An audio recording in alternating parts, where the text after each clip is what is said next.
सभी किसान भाइयों को मेरी तरफ से राम राम। आप सभी का स्वागत है आपके अपने YouTube चैनल एग्रीकल्चर एजुकेशन में।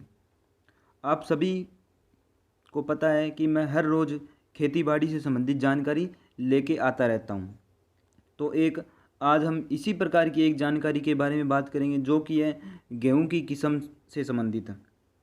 सभी जानते हो कि अब रबी का मौसम आने वाला है, तो सभी किसान लगभग गेहूं की बिजाई करते हैं।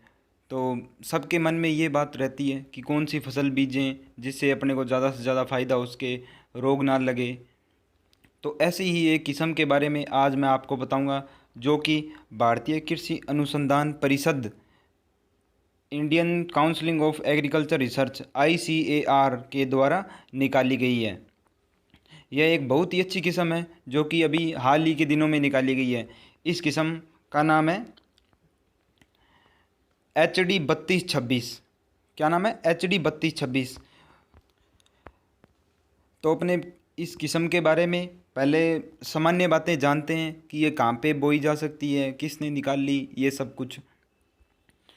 तो ये वैरायटी ICAR के द्वारा निकाली गई है। अपने इसको पंजाब, हरियाणा, दिल्ली, राजस्थान में आसानी से बीज सकते हैं।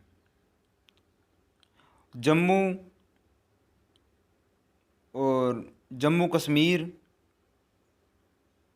हिमाचल प्रदेश, उत्तराखंड, इनमें अपने इस वैरायटी को बीज सकते हैं।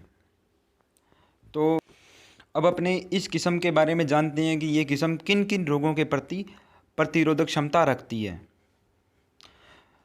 तो इस किस्म में येलो ब्राउन ब्लैक रस्ट यानी कि पीली, भूरी और काली जंग इस किस्म के अंदर नहीं आएगी। और अन्य रोग करनाल बंट, powdery mildew, loose समट, foot road यानी कि जड़ गलन जैसी बीमारियां भी इस किस्म में नहीं आएगी। इन सभी रोगों के प्रति यह किस्म प्रतिरोधक क्षमता रखती है। अब इसकी उपज के बारे में जानते हैं कि इसकी उपज कितनी है।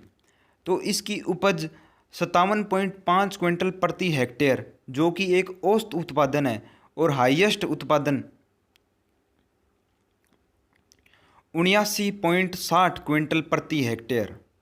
79.60 क्विंटल प्रति हेक्टेयर इसका हाईएस्ट उत्पादन है जो कि अपने और अधिक मेहनत करके प्राप्त कर सकते हैं। अब इसके कुछ खास बातें जानते हैं, या इसकी खास बात क्या है वो जानते हैं।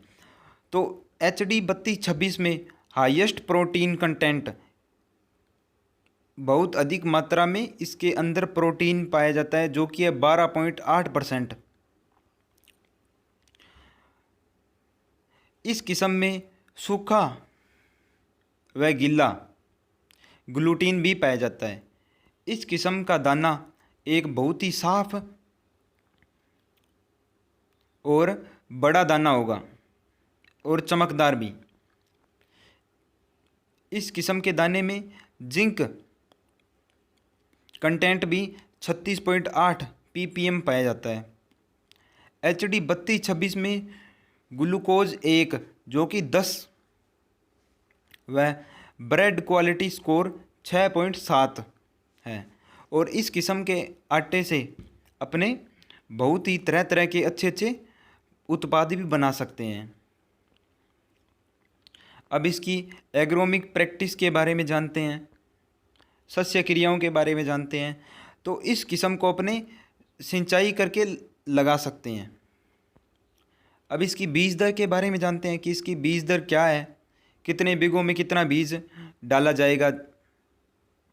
तो इसकी बीज दर 100 kg प्रति हेक्टेयर है।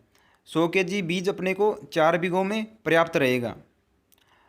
अब जानते हैं कि इसकी बुआई कब करें। तो इसकी बुआई का सही समय है 5 नवंबर से लेकर के 25 नवंबर तक। अब इसमें उर्वरक की मात्रा कितनी डालनी है वो जानते हैं। तो इसके अंदर नाइट्रोजन 255 किलो प्रति हेक्टेयर की दर से अपने इसके अंदर नाइट्रोजन देंगे, जैसे कि यूरिया के रूप में अपने देंगे। अब फास्फोरस जानते हैं, तो फास्फोरस अपने सभी जानते हैं कि डीएपी के रूप में अपने देते हैं।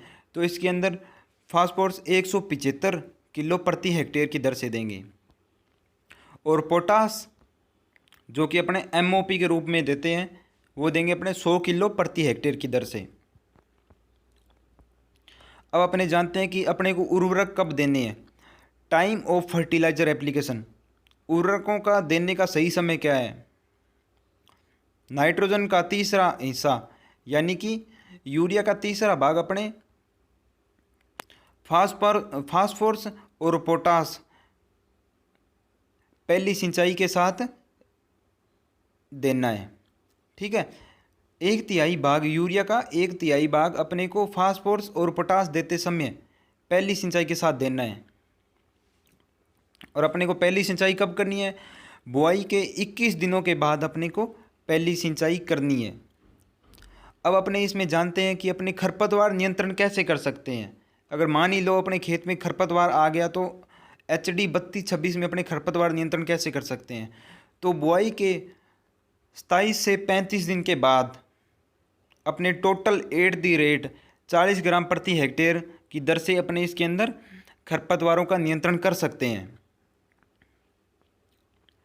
अब ये जानते हैं कि सबसे अधिक उपज अपने कैसे प्राप्त कर सकते हैं। तो अगर अपने को सबसे अधिक उपज प्राप्त करनी है तो अपने को नाइट्रोजन की 2 स्प्रे करनी होगी, जो कि कैसे करनी है, क्या क्या केमिकल और डालने हैं वो देखते हैं। तो पहली स्प्रे है क्लोरमेक्वाट क्लोराइड 0.2% प्लस टेबुकोनाजोल 0.1% की स्प्रे करनी है। पहली स्प्रे अपने को करनी है नोड पे। नोड का मतलब है जहाँ से शाखाएं निकलती है, उस संधि पे अपने को पहली स्प्रे करनी है। और दूसरी स्प्रे अपने को करनी है फ्लैग लीफ, यानी कि गेहूं के पौधे के अंदर सबसे ऊपर वाली जो पत्ती होती है ना, जिसके अंदर बाली कवर रहती है या जिसके अंदर बाली रहती है, तो उस लीफ को अपने फ्लैग लीफ बोलते हैं। तो उसके ऊपर अपने को ये स्प्रे करनी है। तो उम्मीद है आप सभी ने HD 3226 के बारे में जान लिया होगा। अगर आपको ये वीडियो पसंद आई है तो इसको लाइक और शेयर ज़रूर करें। और किसी भी प्रकार की कोई भी समस्या हो तो इसमें कमेंट करके आप बता सकते हैं, हम आपकी पूरी तरह से सहायता करेंगे। अगर कोई भी किसान भाई एग्रीकल्चर एजुकेशन में नया है तो इस चैनल को ज़रूर सब्सक्राइब करें, जिससे आपको खेती बाड़ी से संबंधित ज़्यादा से ज़्यादा जानकारी मिल सके। धन्यवाद।